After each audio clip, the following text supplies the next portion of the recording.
Volvemos con Diálogo Internacional, una mirada de nuestra América, el programa de Atilio Borón. Bueno, y estamos muy contentas y contentos porque está acá ya en el piso, aquí de cuerpito presente, nuestra queridísima amiga, compañera, referente intelectual y política de América Latina. Ella es ecuatoriana, me refiero a Gabriela Rivadeneira. Es la expresidenta de la Asamblea Ecuatoriana durante la Revolución Ciudadana, ¿no? Aquel gobierno tan bueno para las y los ecuatorianos. ¿Cómo estás, Gaby?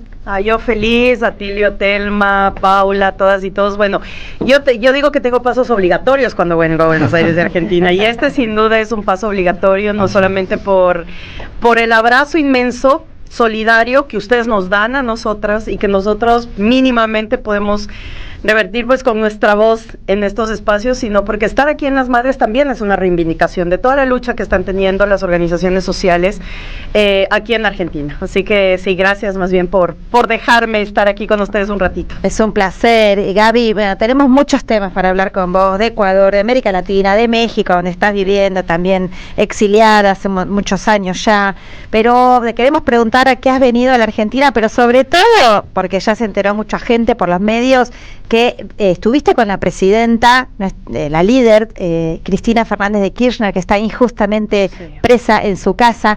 Contanos, si les parece, arranquemos por ahí. ¿Qué tal? ¿Cómo te fue en esa entrevista? Bueno, primero decirles que encontré a una Cristina fuerte. Es duro porque a veces creemos que nos quedamos sin ese grado de sensibilidad de las cosas que nos golpean. Es decir, no es fácil para una persona que hace política, y más para una mujer que hace política, ver cómo te atacan a ti, a tus hijos, a tu hija, a tu familia, que trata de mancillar tu dignidad, tu libertad, que además es una cosa ya de palabras mayores, y tú llegas y termina ella dándote fuerzas a ti después de todo. Entonces uno dice, por Dios. Pero la verdad es que una de las cosas que valoro mucho, y porque para mí era importante ver a Cristina ahora, no solamente por esto, porque nadie puede sentirse solo, y en la región es esa voz imprescindible, sino porque además del análisis que trae Cristina, no solamente de la Argentina, sino de la región, da luces. Yo cuando me despedí le dije, Cristina, gracias, porque lo que tú dices no es para la Argentina, es para la región, es una línea conductual. Y ese es el espacio que ha ganado Cristina. O sea, para mí primero es la mujer política más importante de la región, y con una claridad estratégica que hay que escuchar. O sea, Cristina hay que escucharla más. Y pues eso es lo que nos llevamos, y además porque me voy sumadísima ya con tareas en México para los comités de Cristina Libre en diferentes lugares de América Latina, el PJ y el PJ y quien está a cargo de internacionales, Sol Magno, pues está encargada justamente ahora mismo, están en Brasil y en Bolivia sacando los comités Cristina Libre. El lunes lo sacamos en México, y la idea es que esto no muera, porque además nos acostumbramos a que pase.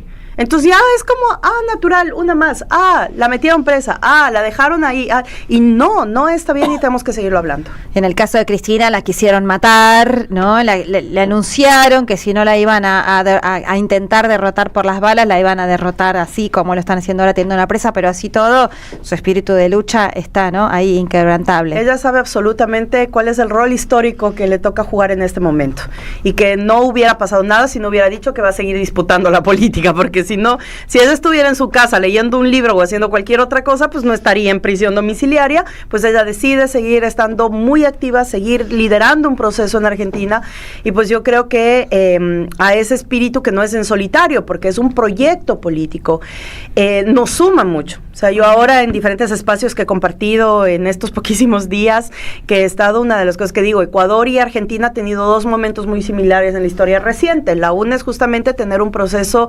político de bienestar, del buen vivir, de presidentes y presidenta que se jugaban por el país, que lograron transformar las cosas. Y yo siempre digo, a mí que no me digan que no hubo nada más pragmático que 70 millones de latinoamericanos y latinoamericanas que salieron de la pobreza en los periodos de nuestros presidentes de izquierda y presidentas.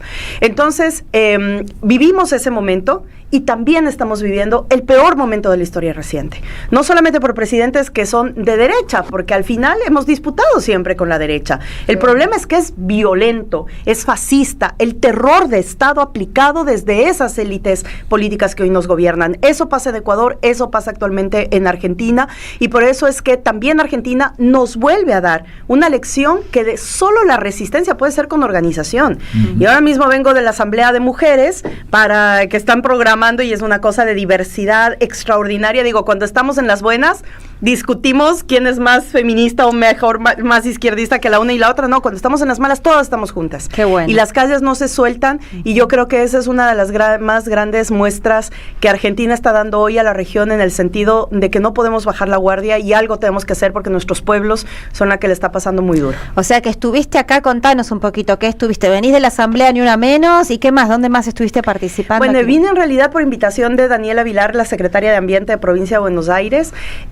Tuvimos un encuentro de la Precops justamente para hablar desde el latinoamericanismo de la crisis climática. Fue algo muy bueno, muy potente, porque además hay a veces queremos dividir, o a veces el discurso ambiental todavía no nos pega tanto, pero desde los feminismos lo comprendemos perfectamente bien, es decir, el cuerpo de la mujer como campo de batalla, la Pachamama o la tierra como campo de batalla actualmente frente a procesos o que salvan la vida o que promueven el extractivismo como fuente de riqueza que piensan ser inagotable y que pues está terminando el planeta. Entonces en ese el jueves y viernes estuvimos justamente compartiendo algunos paneles, estuvieron algunos invitados internacionales, y también hubo una red muy importante de ambientalistas y personas que están hablando el tema, y la proyección, hicimos un acuerdo justamente con la Secretaría de Ambiente para desde Ideal promover y alargar un poco más este debate. Vamos a hacer un curso sobre ambientalismo popular a nivel regional, y la idea es llegar a la conformación de una red latinoamericana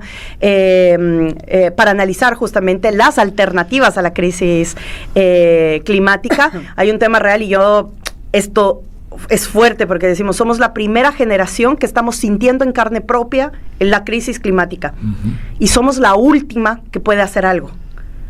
Pasar esta generación es irreversible. Es tremendo eso que entonces dices. Es brutal. Y ahí está la responsabilidad justamente de esto, por eso fue la importancia de participar en este evento. Y hoy estuve justamente con las compañeras de la Red Nacional de Mujeres del PJ, también organizando un poco esto de Cristina Libre y las campañas que se van a implementar. Vamos a hacer lo propio a nivel internacional, nos vamos con tarea quienes somos absolutamente fervientes de la defensa del Estado de Derechos y de que no puede estar pasando esto de la naturalización en nuestros países. Y bueno, saliendo de aquí, pues voy aquí a la vueltita también a compartir la presentación de un libro de Natalia Salvo sobre lawfare, guerra judicial, de la que hemos muchos de nosotras y de nosotros pasado por esta... Vos sos víctima también, por supuesto. Por ese tema, así que bueno, y de ahí... Y Natalia Salvo es compañera de la radio. Sí, hoy a la mañana la pudimos escuchar con Amado Vudú, con Rinconet, con Artemio López, en ese maravilloso programa que tienen los sábados a la mañana, así que bueno, muy bueno. Y revisen su libro porque está fantástico. Me lo leí justamente para poderlo compartir, y es muy, muy bueno, saludable siempre tener ese tipo de lecturas. Oye, una pregunta, hablando de esto, ¿cuál es la situación real de Jorge Glass en Ecuador? Porque prácticamente se ha naturalizado por completo, no se habla. ¿Cómo está Jorge? ¿Qué se sabe de él?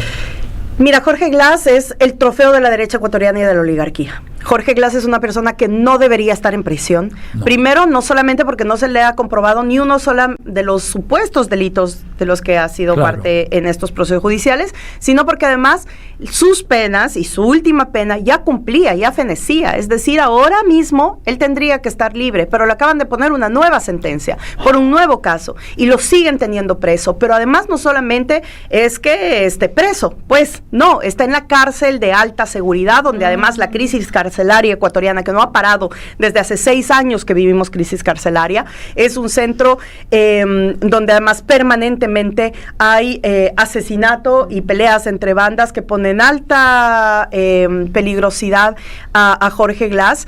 Pero además está torturado, que es algo que hemos denunciado permanentemente, que la CIDH ha hecho observaciones al Estado y que al Estado le ha valido 3 atados porque no ha hecho absolutamente nada, denunciando que es una persona presa política, que no tiene acceso a la luz del sol, que no tiene acceso a familiares, que tiene que además, por sus múltiples enfermedades, tomar una serie de pastillas. Ha llegado a tomar hasta 40 pastillas diarias. Eso lo tiene una afectación que es brutal. Entonces, Jorge Glass sin duda en este momento para nosotros no solamente seguir replicando la injusticia que se comete en el Ecuador con Jorge y con todos los otros casos, sino que además Jorge es un trofeo de la derecha que tiene que ser denotado como tal, porque eso es lo lamentable de la naturalización que decíamos. Y la CIDH, digo para la gente que nos escucha, es nada menos que la Comisión Interamericana de Derechos Humanos de la OEA. No es que está haciendo la denuncia un organismo que pudiera... Correísta. Claro, correísta. ¿Verdad? Bueno, pero en fin. Qué difícil, ¿no? También me hace acordar a Milagro Sala, pero bueno, peor, porque ella está... Julian Assange también. Y a Julian Assange. Imagínate. Son trofeos. Claro, son casos ejemplares que sirven para, además, como advertencia a otros que se animen a hacer disciplinar, como dijo Cristina en algún momento determinado. Exactamente. ¿Y cómo está la situación también, ya que mencionamos Jorge Glass, Ecuador, bueno, un poquito cómo está la realidad dura de tu país? Hablaste de la violencia, el fascismo, ¿cómo está también el pueblo ecuatoriano? ¿Si hay algún tipo de resistencia? Mira, la situación es tan compleja porque yo digo, pasamos de un encierro por la pandemia que fue muy duro en Ecuador, porque además recordemos que en esa época Moreno, que presidía, que fue además producto de esta transición de la traición, la pandemia fue para nosotros nefasta. Cadáveres en las calles, pudriéndose realmente hasta que llegue la ayuda. Cientos de personas que murieron por no tener acceso a una pastilla o a un respirador por ineficiencia del Estado. Y eso generó ya un terror. Es decir, la gente se encerró con terror. Luego se abren las calles y viene el crimen organizado. Y el crimen organizado entonces tiene a grandes sectores de la población. Hay sectores totalmente tomados por el crimen organizado y estamos hablando principalmente de la parte costera o fronteriza, especialmente con Colombia. Y eso vuelve a poner un estado de terror. Entonces prácticas de tener personas colgadas en puentes, sicariatos, matanzas todos los fines de semana. La semana anterior hubo 14 personas asesinadas en un boliche. Entonces, lo que tienes realmente es una situación en la que incluso la organización es compleja, porque por un lado tienes el terror aplicado desde el Estado con la fuerza militar y por otro el tema del crimen organizado y el sicariato. Es lamentable lo que pasa en el Ecuador y es profundamente preocupante, porque después de las experiencias que vimos de la historia colombiana y mexicana en sus respectivos momentos, donde esto se acentuó, entonces decimos, Ecuador le toca una historia muy larga de recuperación, pero tenemos que dar la batalla de algún lado, porque lo que tenemos ahora, nosotros, miren, pasamos de un Moreno, que fue el hecho de la traición, a un banquero, que no hace falta que explique mucho lo que significa tener un banquero de presidente, y ahora tenemos nada más y nada menos al hijo pródigo de la oligarquía. O sea, no es el que quiere ser, no, es el hijo pródigo de la oligarquía. Es el hijo de la persona más rica del Ecuador, la mayor deudora del fisco, y además es quien está investigado. Que vivió en Estados Unidos. Que nació además, y nació en Estados Unidos. Se formó, después vino para ser presidente. Exactamente, a su primer trabajo, como decimos nosotros, ¿no? Y también es una persona que tiene investigación, su familia y su corporación, que son las principales bananeras del país, tienen investigaciones en Europa por cargamento de banano lleno de cocaína que llega a Europa desde embarcaciones y cargamento ecuatoriano. Entonces tienes una situación en la que tú no comprendes cómo una persona así se sostiene en un gobierno con un empobrecimiento brutal, donde 6 de cada 10 ecuatorianos están en la línea de pobreza, es decir, hay un retroceso que en 6 años no ha pasado en ningún país sin guerra. Pero se sostiene porque Estados Unidos lo sostiene. No, por supuesto. Pero digo, también ese terror de Estado permite un pueblo anestesiado. Y eso hay que saber cómo leemos también desde la clase política. Y atemorizado, estaba viendo la tasa de homicidios por 100.000 habitantes en Ecuador, del 47 por 100.000, el doble de la de México. Y la de México está considerada como una de las más altas a nivel mundial. Fíjate que Ecuador, el doble. Pero mira, Tilo, y junto con lo que decía Telma hace un rato, cuando nosotros teníamos base militar norteamericana, la base de Manta, dichosa base de Manta, nosotros teníamos 17 homicidios violentos cada 100.000 habitantes. Sale la base de Manta y llega la Revolución Ciudadana, sale la base de Manta. Correa no permite que se renueve. No se renueva el contrato, entonces sale base de Manta, sale y expulsamos a la embajadora norteamericana, sale Fondo Monetario Internacional, sale Banco Mundial, sale USAID, o sea, territorio libre. Bueno, ¿qué pasa? Logramos bajar los indicadores. Por eso es que yo lo pongo, porque es una falacia que nos metieron, que la presencia de bases militares norteamericanas mejoran la seguridad de nuestros países. Todo lo contrario. Y Ecuador es una muestra absolutamente clara. A ver, 17 homicidios con base de Manta.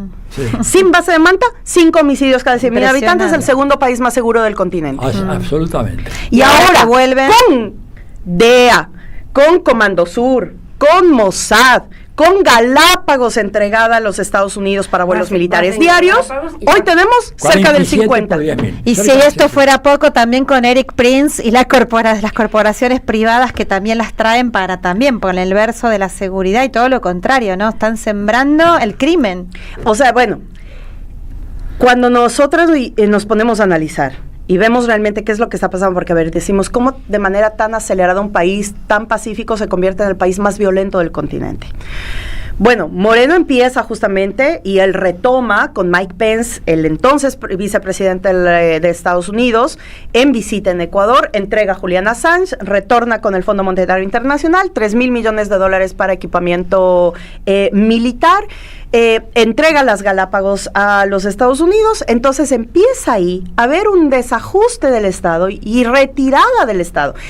Esto es básico. En física, ¿cuál es la norma básica de la física? Ningún espacio se queda vacío. Si sale el Estado y estás en un país que es estratégico, porque uno dice, no, es que porque Ecuador como... No, Ecuador es un país pequeño, pero es estratégico.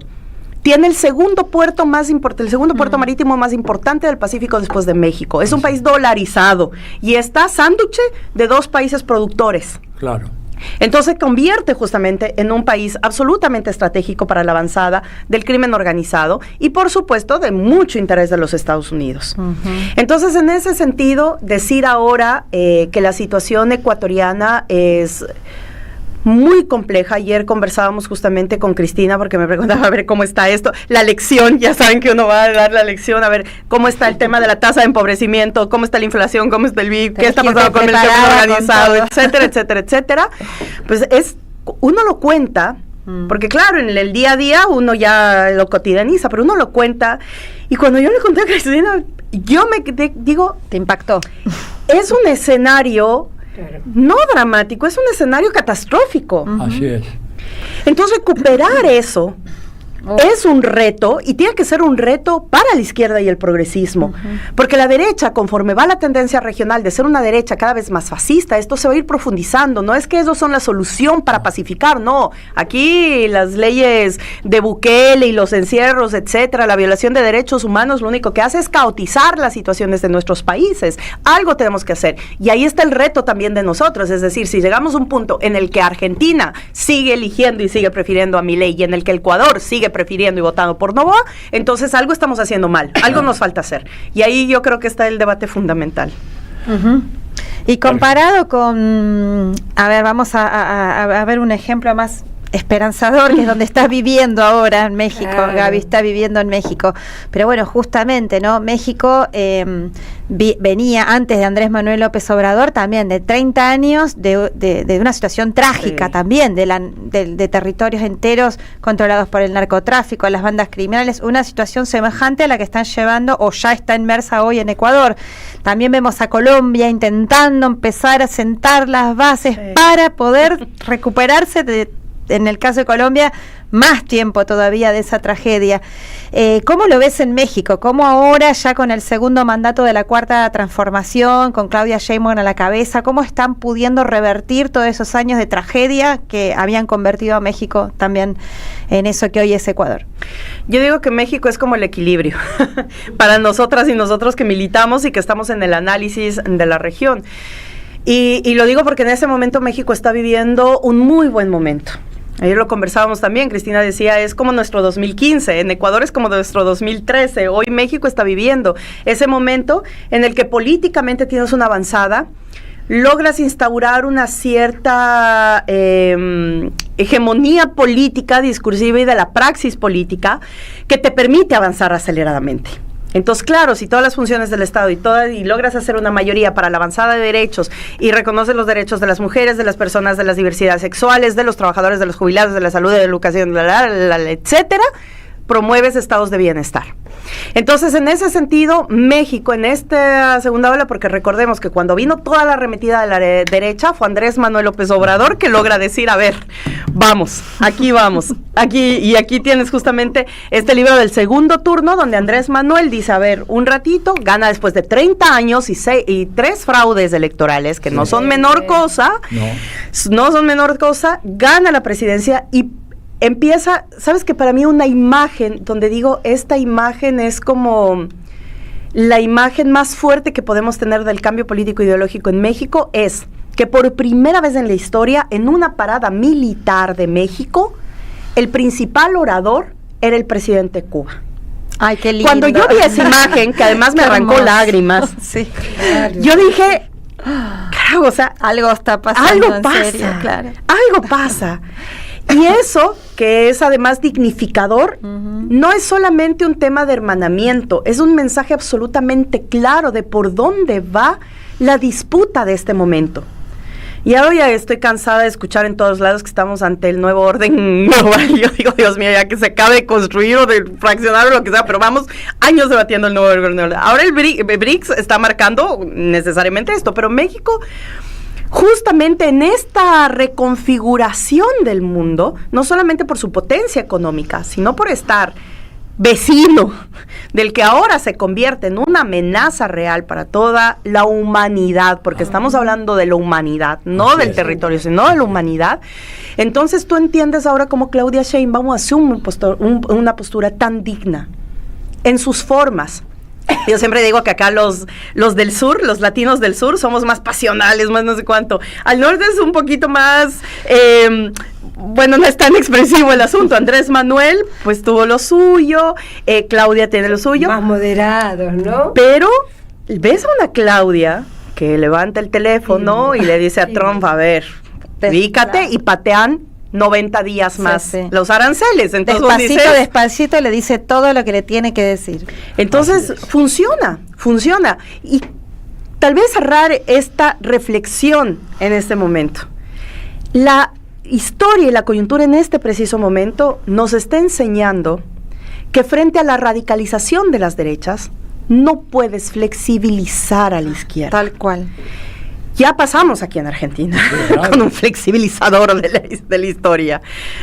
Lo tenemos acá al lado, en Chile, lo tenemos en Bolivia, miren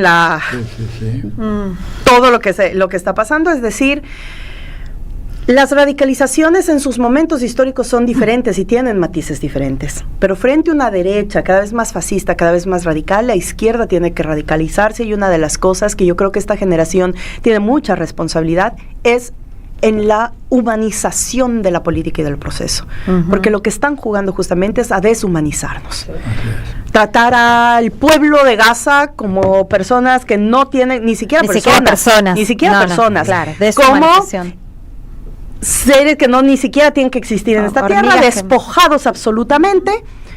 Deshumanizar a los niños en el Congo, deshumanizar a Haití, nadie habla de Haití. Nadie. Y mientras todos nos seguimos deshumanizando, el odio hacia los feminismos, el odio a las diversidades sexuales, también marca una deshumanización. A los originarios. A los pueblos originarios. Sí. Entonces digo, nuestro reto y nuestra principal apuesta de radicalización en estos momentos de la historia es la humanización. Y ojalá cada vez más podamos debatir en eso, cada vez más podamos accionar y organizar alrededor de eso, porque algo tenemos que hacer. Así es. Gabriela, como tú misma dijiste, sabemos que te tenemos que soltar, aunque no queremos, porque justamente ahora igual es acá la vuelta en el PJ Capital, que es en San Juan, es acá la vuelta, así que llegás en 2 minutos, estás acá nomás, pero justamente es a las 7 la presentación de este libro de Natalia Salvo. Pero si querés minimito contar, porque antes nombraste el IDEAL que vos dirigís en México, contar un minimito de qué se trata este instituto que vos dirigís.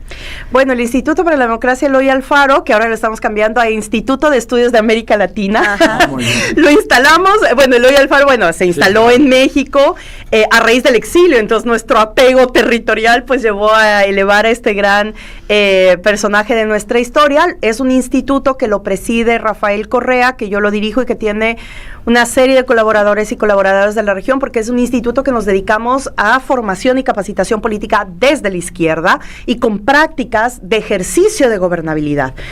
Muchos jóvenes, hombres y mujeres de la región que están enfrentando tareas de lo público se encuentran con mastodontes, porque además la institucionalidad del Estado liberal es una cosa que tenemos también que debatirla y que transformarla. Entonces es como desde la formación dar herramientas de gobernanza para poder desde la izquierda seguir transformando las cosas más allá de el pensamiento. Así que invitadas e invitados todos a visitarnos en la página web. Tenemos charlas, libros de descarga gratuita, todo, porque esto es colaborativista. De esto, a nosotros lo que nos interesa es seguir construyendo redes de reflexiones, de apuestas a cambios de la matriz cultural, de apuestas intelectuales, conceptuales, pero también de praxis. Así que, bueno, ahí están las redes del Instituto para la Democracia Eloy Alfaro, y ahora lo que vamos a hacer es justamente una convocatoria, que la abrimos ya en 10 días, que es para nuestro curso de ambientalismo popular, justamente donde queremos ver la interseccionalidad que tiene el tema de la protección del ambiente con la vida de los seres humanos. Está el maravilloso libro de José Seoane, te lo recomiendo, que acaba de salir con prólogo del doctor Atilio Borón sobre el tema de, muy importante, ¿no? Es el no sé si está a la venta. Está la preventa. Está la preventa, sí. Bueno, ¿cómo la página? No, la página. La página. La página es www.institutoideal.com. Así que síganos ahí y bájese en todo, porque además hay muchas charlas, muchas clases, libros, literatura, y ahora la intención, bueno, estamos generando una app que muy pronto va a estar para descargar gratuita igual, donde vamos a poner el diccionario zurdo. Vamos a volver a retomar la otra parte de la historia zurda, de la historia desde lo zurdo, para volver a reivindicar personajes de nuestra historia que otra vez quieren ser vilipendiados y que no lo podemos dejar, porque ahí está gran parte del legado que esta nueva generación tiene que seguir potencializando, viendo siempre no atrás con la nostalgia, sino que eso nos sirva para recargar pilas y ir siempre hacia adelante. Muy importante, muy importante. Muy bien, muchísimas gracias, Gaby. Un honor tenerte acá. A ustedes siempre, mi abrazo eterno, gracias mil. Gracias. Está acá Gabriela Rivadeneira, ecuatoriana, la queremos mucho, una referente intelectual y política de América Latina. Vamos a una tanda en Diálogo Internacional y enseguida volvemos. Diálogo Internacional. Atilio Borón y un gran equipo analizan la cuestión latinoamericana en primera persona. Diálogo Internacional.